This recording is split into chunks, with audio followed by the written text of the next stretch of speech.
آج اگر میں جنرل باجوہ کی جو بھی تنقید کرتا ہے، جنرل باجوہ نے وہ پاکستان سے کیا جو دشمن نہ کر سکے. جنرل مشرف کی ہم تنقید کر رہے ہیں، ہم فوج کی نہیں. قوم فوج کو پیار کرتی ہے کیونکہ قوم کو پتہ ہے کہ ہمیں وہ آزاد رکھنے والی ہماری فوج ہے. تو آج اگر میں جنرل باجوہ کی جو بھی تنقید کرتا ہے، جنرل باجوہ نے وہ پاکستان سے کیا جو دشمن نہ کر سکے. 7 مہینے کے اندر وہ اکانومی جو اپنی 17 سال کے بعد بہترین پرفارمنس دے رہی تھی، اس کو آج اس نے زمین پہ ڈال دیا ہے. آج پاکستان کے لوگوں کو یہ نہیں سمجھ آ رہی کہ اب پاکستان جائے گا کدھر. ہمیں تو یہی نہیں سمجھ آ رہی کہ اب اس پہ سے نکالے گا کیسے کوئی. ہمیں تو یہی نہیں سمجھ آ رہی کہ یہ جو چور ہمارے اوپر مسلط کر دیے گئے ہیں، سوائے اپنی چوری بچانے کے لیے پتہ تو بتائیں کہ انہوں نے اس اکانومی کو ٹھیک کیسے کرنا ہے. اور اب یہ 30 سال دونوں اقتدار میں رہ چکے ہیں، کب انہوں نے اکانومی کو ٹھیک کیا تھا؟ یہ تو جب سے آئے ہیں پیسہ بنانے کے چکر میں ہیں، اور ان کے پیسے معاف ہو رہے ہیں اور ملک بھی نیچے چلا گیا ہے. کون ذمہ دار ہے اس کا؟ تو یہ ہمارا رائٹ ہے، یہ میرا جمہوری رائٹ ہے یہ کہنے کا. اور میں آپ کو پھر سے یہ کہہ دوں کہ میں یہ باتیں اس وجہ سے، یہ قاتلانہ حملہ میرے اوپر ہوا تھا میرا منہ بند کرنے کے لیے. یہ منہ نہیں بند ہونے لگا. یہ جب تک میں زندہ ہوں میں اس ملک کے لیے کھڑا ہوں گا، اس ملک کی آواز بلند کروں گا. میں کسی صورت اپنی آواز بند نہیں کرنے لگا. اور میں یہ چاہتا ہوں کہ اگر کوئی ادارے کے اندر کالی بھیڑیں ہیں تو ادارہ اپنا وقار اونچا کرتا ہے جب ان کے اگینسٹ ایکشن لیتا ہے. یہ نہیں کہ جو بات کرتا ہے ان کے اوپر کارروائی شروع کر دے، جو کہ اعظم سواتی سے خاص طور پہ ہوا ہے. اور میں آخر میں الیکشن کمیشن کے اوپر بات کرنا چاہتا ہوں. میں پھر سے یہ کہتا ہوں کہ میں نے پاکستان میں جب سے بھی میں 26 سال سے الیکشن لڑ رہا ہوں، میں نے اپنی زندگی کے اندر کبھی اس طرح کا الیکشن کمشنر نہیں دیکھا جو، ایک تو یہ جو سکندر سلطان ہے اور دوسرا جو کہ سندھ کا الیکشن کمیشن ہے. پہلے میں یہ واضح کر دوں کہ جو سندھ کا الیکشن کمشنر ہے یہ سندھ گورنمنٹ کا ملازم ہے، یہ انڈیپینڈنٹ الیکشن کمشنر نہیں ہے. ہم سپریم جوڈیشل کاؤنسل کے پر کیس لے کے گئے ہوئے ہیں اس کا.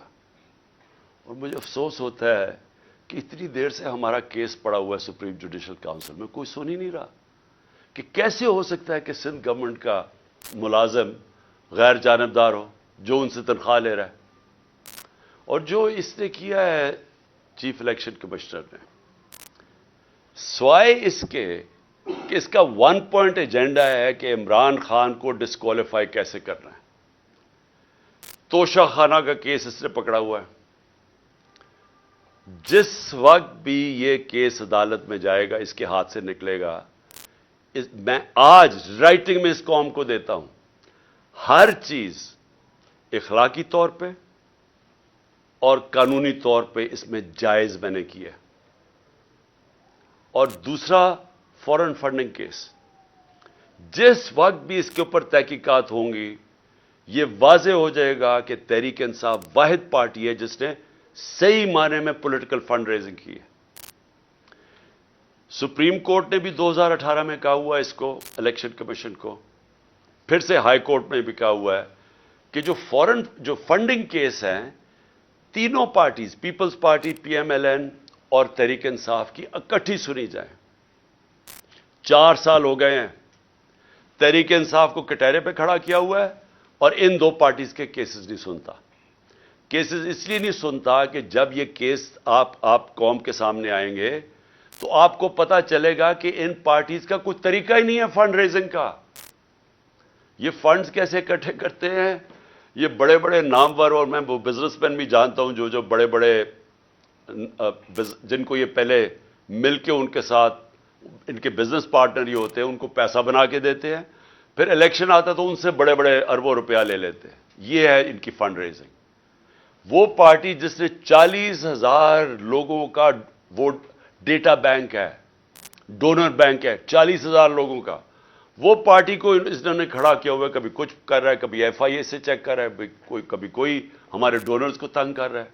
اس کے پیچھے پڑا ہوا یہ، ان سے نہیں پوچھتا کہ جناب آپ بتائیں آپ کی کیوں نہیں؟ اور میں نے سنا ہے کہ انشاءاللہ ان کا کیس لگنے لگا ہے، اور کہ ساری قوم کو پتا چلے کہ یہ دونوں پارٹیز پیسہ کیسے اکٹھا کرتی ہیں۔ اور توشہ خانہ، میں پھر چیلنج کرتا ہوں کہ جب بھی توشہ خانہ لگے گا، کوئی چیز عمران خان نے اللیگل نہیں کی، کوئی کسی قسم کا، نہ آج تک پہلے قانون توڑا ہے، نہ آج توڑے گا، نہ کبھی آگے بھی توڑے گا۔ لیکن جنہوں نے قانون توڑا ہے، جنہوں نے توشہ خانہ میں ڈاکہ مارا ہے، اس میں ہے نواز شریف اور آصف زرداری۔ کیوں ڈاکہ مارا ہے؟ کیونکہ گاڑی توشہ خانہ سے نکالنا غیر قانونی ہے۔ 3 مہنگی گاڑیاں آصف زرداری نے توشہ خانہ سے نکالی ہیں اور 1 نواز شریف نے نکالی ہے۔ کیوں نہیں الیکشن کمیشن پوچھتا ان سے؟ نواز شریف تو چلے مفرور ہے، ابھی آئے گا، ڈرائی کلین ہو جائے گا پھر سے، تو اس سے پوچھے تو صحیح کہ تم نے گاڑی کیوں نہیں نکالی ہے؟ کیوں نہیں اس کے اوپر آگے کیس چلتا؟ کیوں نہیں زرداری تو ممبر آف پارلیمنٹ ہے، کیوں نہیں اس کا نیب کا کیس کھولتا کہ 3 گاڑیاں، مہنگی گاڑیاں اس نے نکالی ہے توشہ خانہ سے؟ تو سب سے آسان کام ہے، میں جناب کسی کو، اپنے دوست کو کہوں کہ مجھے گاڑی پریزنٹ کر دے، وہ مجھے پریزنٹ کرے، میں توشہ خانہ میں ڈال دوں، آدھی قیمت دے کے گاڑی خرید لوں۔ تو اسی لیے اجازت نہیں ہے اس کی۔ تو میں اس سے سوال پوچھتا ہوں کہ ان سے کیوں نہیں پوچھا آج تک؟ اور پھر کیا وجہ ہے کہ جو بھی کیس جاتا ہے ہمارا اس الیکشن کمیشن کے پاس، ہمارے خلاف فیصلہ ہو جاتا ہے؟ 8 دفعہ ہم عدالت میں گئے اور عدالت میں انہوں نے اس کے فیصلے رد کیے ہیں۔ اور اگلا میرا سوال ہے کہ ہم اس کے اگینسٹ عدالت میں گئے ہوئے چیف الیکشن کمیشن کے، ہمارے کیس ہی نہیں سنے جاتے، اور وہ ہر روز ہمارے خلاف نیا کوئی فیصلہ کرتا رہتا ہے۔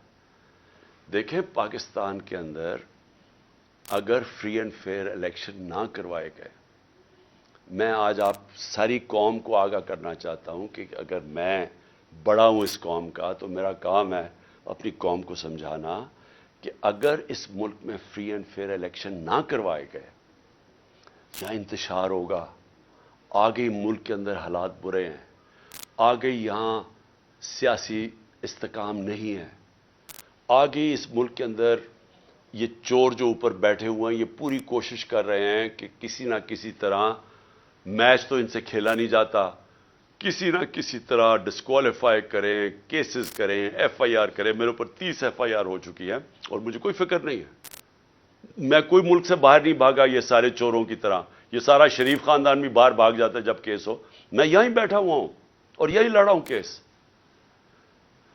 میچ تو یہ کھیل نہیں سکتے، انہوں نے اب یہی الیکشن کمیشن کو استعمال کرنا ہے، اور انہوں نے ایف آئی اے کو استعمال کرنا ہے، انہوں نے نیب کو استعمال کرنا ہے کسی نہ کسی طرح ٹیکٹیکل ناک آؤٹ کرنے کے لیے۔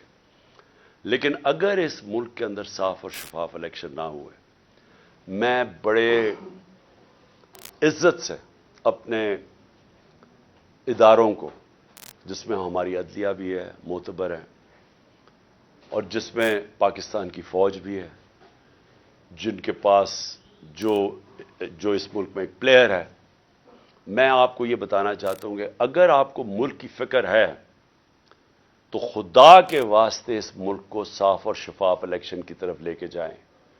اس کے علاوہ کوئی حل نہیں ہے۔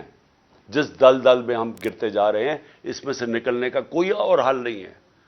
کسی معاشی ایکسپرٹس کو پوچھ لیں، کوئی ماہرین جو کہ پالیٹکس کے ایکسپرٹس ہیں، باہر سے کوئی منگوا لیں اگر آپ کو اندر یہاں نہیں ملتے، سارے آپ کو ایک چیز کہیں گے کہ پہلے پولیٹیکل سٹیبلٹی لے کے آئیں، فری اینڈ فیئر الیکشن کروا کے، اس کے بعد ملک